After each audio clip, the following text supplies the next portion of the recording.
Warning. Our YouTube channel and its videos may contain scenes, language, and content that may not be appropriate for all audiences. These videos include surveillance footage, undercover pursuit of suspects, actual police and rescue operations, and fearless confrontations. If you do not approve of the content, please do not watch our videos. If you wish to continue, we strongly advise that you proceed with caution. Viewers' discretion is advised. Ibalik niyo ako sa Pilipinas! Panagoy ito ng isang OFW na ayaw ipagamot ng Arabong amo. Pobreng Pinay, nanalangin, makauwi ng bansa bago magpasko. Dito naman po tayo mula sa reklamong lumipad tayo sa problema ng ating pong kababayan overseas Filipino workers. Humihingi po ng soklolo ang 40 anyos po na si Ginabel Corpus. Pinay domestic helper po yan sa Dammam, Saudi Arabia. 11 buwan na po siyang nanilbihan bilang DH po, domestic helper, pero kasamampalad po, dinapuan po siya na hindi po nila ma-explain po kung ano pong sakit po yon. Namamaga po ang kanya pong buong katawan na umabot na ho daw hanggang po sa kanya pong ulo. Ito pong mukha ho niya. Hindi mabatid po ng ang kanya pong sakit dahil ayaw rin po siyang ipagamot ng kanya pong Arabong amo. Naku, pag ganun, mas maiging, mabilis po nating aksyonan nitong problema ito. Kasama natin ngayon po live sa studio, walang iba kundi si Gregorio Corpus. Siya po ang mister ng OFW na si Ginabel. Siya po'y galing po ho ng Marilao, Bulacan. Magandang gabi sa iyo, Ginong Corpus. Magandang gabi po sa inyo, Sir Alex, Sir Ben. Ano ba nangyari sa misis mo? Ano bang kwento ng misis mo mula dun sa kanyang pinagtatrabahoan sa Saudi Arabia? Bali, nag-text po siya sa amin sa Messenger at humingi po siya ng suklolo sa akin ng tulong na makauwi na po ng Pilipinas dahil po sa kanyang karamdaman. Nagsabi po siya sa kanyang employer, sa kanyang amo doon, ngunit hindi po siya pinapansin at pinapagamot. Kaya po, nag-isip po ako kung saan po ako hihingin ng tulong ng ahensya dito sa ating sa Pilipinas, kung saan po ako lalapit. Hanggang nakarating po ako sa DFA at sa legal department po, malapit po sa Libertad. At nakausap ko po si Attorney Shine at pinagawa niya po ako ng salaysay kung ano po nangyari sa asawa ko at binigay ko po itong mga larawan po na to. Pero ano bang sabi ng asawa mo? Nung bago siya umalis papunta ng Saudi Arabia, meron na bang manifestation na gano'n? Wala po, Sir Alex. Pero wala ba siyang history na gano'n tulad na sakit? Wala po. Pero hindi rin niya ma-explain kung ano daw yan. Nagpatingin na po ba siya doon? Hindi po siya pinapatingin hanggang ngayon po. Nandun po siya sa kondominyo ng amo niya.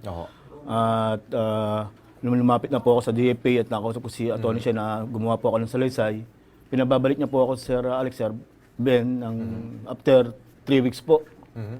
Nung dumaan na po yung 3 linggo, ako po'y tumawag sa kanya at ako po'y inangat lang po yung telepono, ngunit hindi po ako sinagot ng hanggang kalahating oras. Kaya dinaba ko na po yung phone at nag-decide na po akong pumunta po yung personal sa tanggapan nila. At doon ko po nalaman sa staff po nila na nakalib po si ma'am. Nakalib po. Kaya inassist po ako ng ibang kasamahan niya po doon. At sinabi po na bago nag-leave si Attorney Shine na pinuntahan na po daw ng embahada ng Saudi Arabia ang asawa ko doon sa tinutuloy niyang nagawa ba nila ho yun? Ngunit hindi po. Hindi pala. Ang sinabi po ng asawa ko, wala pong pumunta kahit isang tao na sa kaluluhan siya na ipagamot.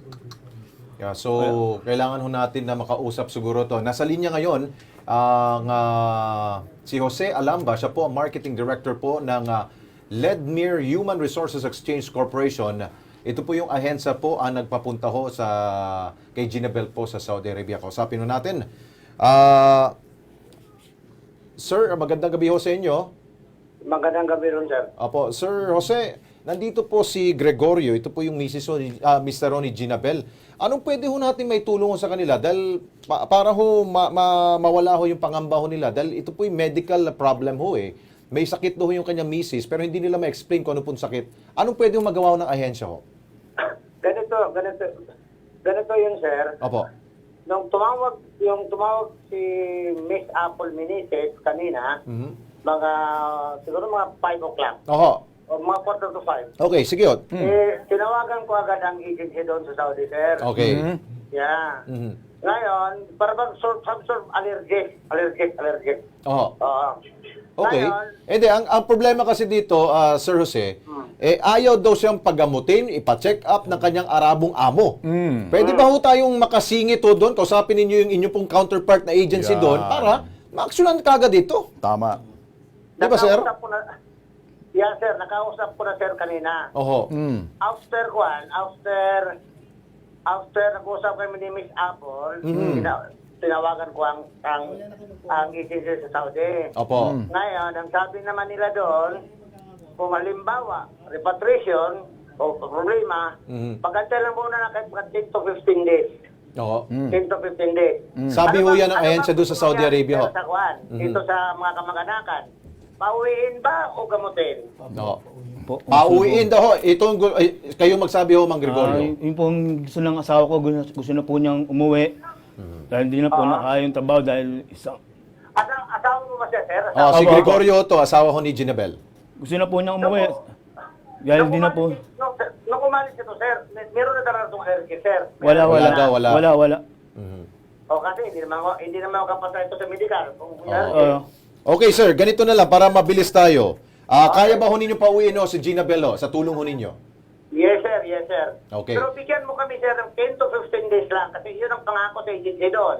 10 Yan to ang 15 pangako. days. Yan po'y pangako ninyo 10 to 15 days. Pag sumobra ho dyan, lagot kayo sa amin, ha? Ayun, hindi naman ganun, sir. Basta kunin natin lahat ng pamamaraan. Buhay ng tao yan, sir. Sige, siyempre naman. Gusto rin namin tulungan, lahat ng tulungan. Kaya nga ho lumapit dito si... Natural. Okay. So sa inyo Kaya na ho huwag kami kayong mag-alala. nakasalalay ho lahat ng aksyon sa inyo ho, Sir Jose, no? So Yes, kami sir. po'y Yes, sir. magpa-follow up po sa inyo. Gagambalain ho namin ang ahensya ninyo. Kapag walang nangyari ho sa After- 15 araw ninyo, ay sigurado After hong... 15 days, sir. After After 15. 15 days, gambalain 15 ko days. kami, sir. Oo. After 15 days. Sige po. Okay, sir. I will take your word for that. Okay, sir? Okay, sir. Thank you, sir. Okay. Thank you, sir. After Okay. this. So, Mang Gregorio, okay sir. ba sa inyo yun? Opo, sir. At least may assurance. Maliwanag na po, sir.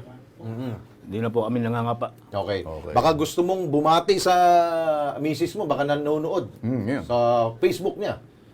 Sabihin mo na lang. Sabihin mo, anong masasabi mo sa misis mo? Ma, Ayun, nahihirapan Nahihirapan lang. Di ba? Okay lang. At kung sakaling... Gagawa ng paraan yan, gagawa ni ng ano. paraan. Okay, magiging emotional siya kasi. Okay? Thank you, Okay, Mang so Gregorio. muna, Okay. ha? Okay, Okay. sige.